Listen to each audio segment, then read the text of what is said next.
ہم انسانوں کا ایک پرابلم ہے کہ ہم لوگ صبر نہیں کرتے، انتظار نہیں کرتے۔ اللہ نے اتنی اس کے اندر راز چھپایا ہوا ہے اور اتنی شفا ہے اور اتنے اس کے اوپر اس کے مطلب ہماری بینیفٹ کی چیزیں اس میں ہیں کہ ہمیں اندازہ نہیں ہوتا۔ اب یہ چیز میں آپ کو پریکٹیکل ایک ایگزامپل سے سمجھاتا ہوں، میں نے خود ویٹنس کیا اس چیز کو، اور نہ جانے کتنی دفعہ آپ اپنی لائف میں بھی کر چکے ہوں گے۔ اللہ کیوں کہتا ہے کہ تم انتظار کرو، صبر کرو؟ کیا پتہ جو تم اللہ سے چیز مانگ رہے ہو وہ تمہارے لیے ہے ہی نہیں ہے، اور کیا پتہ اللہ نے تمہارے لیے اس سے بہتر چیز رکھی ہوئی ہے تمہارے لیے۔ اب وہ بہتر چیز لینے کے لیے ایک چیز انتظار ہے جو آپ کو کرنا ہے۔ ایک ٹائم پہ تو نہیں دونوں مل سکتی نا۔ اب یہ پریکٹیکلی میں آپ کو سمجھاتا ہوں۔ I use to take a session of a student, وہ بچی تھیں، کوئی 23-24 سال کی بچی تھی۔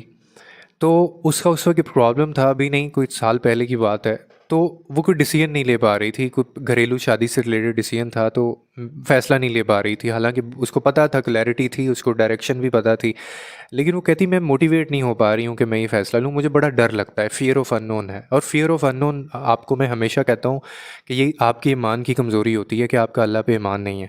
تو میں نے خیر ان کے سیشنز لیے اس چیز کے اوپر اور ان کو بڑا موٹیویٹ کیا۔ میں نے کہا آپ فیصلہ لیں اور کسی اور چیز کو نہ دیکھیں، آپ صرف ایک ذات کے اوپر بھروسہ کریں، اللہ کے اوپر، اور صرف ایک کام کریں، اور وہ آپ نے اپنے لیے کرنا ہے۔ اور وہ کام یہ کرنا ہے آپ نے کہ آپ نے نماز پڑھنی ہے، فیصلہ لینے سے پہلے آپ نماز پڑھیں۔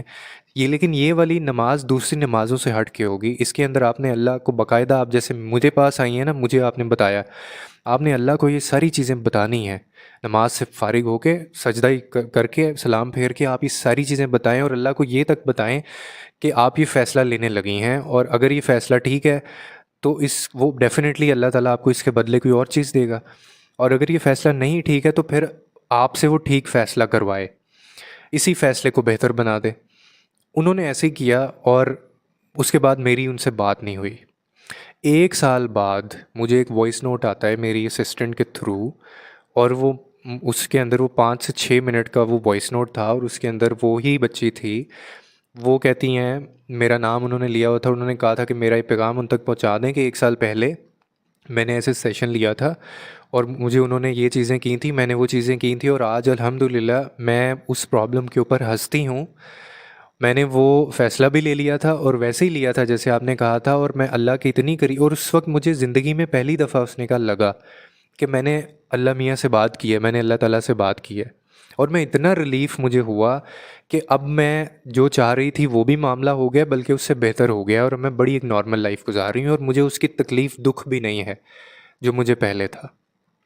تو تھینک یو اور وہ سارا، تو میں نے پھر آگے سے ان کو بولا کہ مجھے تھینک یو آپ مت بولیں، کیونکہ کرنے والی ذات صرف اللہ کی ہے، وہ اس نے کیا یہ۔ اب یہ میں نے آپ کو اگزامپل کیوں دی ہے، یہ صرف ایک اگزامپل تھی، آئی کین گیو یو 100 جو میری لائف سے بھی ہوں گی، کسی اور کی لائف سے بھی ہوں گی۔ ہم لوگ نا اللہ پہ بھروسہ نہیں کرتے۔ ہم نے کوئی فیصلہ لینا ہے، ہم فیصلہ صرف اس لیے نہیں لیتے، اللہ پہ ہمارا کوئی ایمان نہیں ہے، اس طرح سے کمزور ہے، ہم ڈر رہے ہوتے ہیں۔ حالانکہ مالک وہ ہے، رازق وہ ہے، معاملات وہ دیکھتا ہے، ہر کنڈیشن کا آنر وہ ہے، کریٹر وہ ہے۔ اور آپ کی جو سانسیں آپ کی اور میری چل رہی ہیں، وہ سانسوں کا جو میل ہے، کب اندر جانی ہے کب باہر جانی ہے، یہ بھی کیلکولیٹڈ ہے، اور یہ بھی اسی کے کن سے ہو رہا ہے جو ہو رہا ہے۔ میں جو بات ابھی کر رہا ہوں یہ بھی اسی کے کن سے ہیں، آپ جو بات سن رہے ہیں یہ بھی اس کے کن سے ہے۔ تو اپنی لائف میں میں آپ کو کہوں گا کہ آپ یہ کر کے دیکھیں۔ میں خود یہ چیزیں کرتا ہوں۔ میرا کوئی بہت کوئی سرکل نہیں ہے، فرینڈ سرکل۔ لوگ سمجھتے ہیں کہ اللہ کے میں بہت قریب ہوں، حالانکہ گناہ گار ہوں میں بھی باقیوں کی طرح، لیکن لگتا ہے لوگوں کو، اور میں اس چیز پہ اکڑتا نہیں ہوں، میں مزید کہتا ہوں کہ اللہ تعالیٰ مجھے اور ہدایت دے۔ تو اس کی وجہ یہی ہے کہ میں اس سے باتیں کرتا ہوں، اور ایسی باتیں کرتا ہوں جیسے ہم کسی دوست سے باتیں کرتے ہیں، جیسے اس کو ہم اپنا مسئلہ بتاتے ہیں۔ آپ روز کی یہ روٹین بنا لیں، اس کو بتا کے سوئیں سارا کچھ، اور پھر دیکھیں آپ کے مسئلے بھی کیسے حل ہوتے ہیں، آپ کی بے چینی، آپ کا ڈپریشن، آپ کی انگزائٹی، آپ کو یہ سائیکالوجسٹ، آپ کو تھراپسٹ اور یہ ان کے پاس جانے کی ضرورت ہی نہ پڑے آپ کو۔ ہمارے تو دین کے اندر اتنی خوبصورت چیزیں ہیں، مومن کو ڈپریشن ہونا ہی نہیں چاہیے، ہوتا ہی نہیں ہے۔ آپ کو اس لیے ہے، آپ پریشان اس لیے ہیں کہ آپ ان چیزوں کو فالو نہیں کر رہے، آپ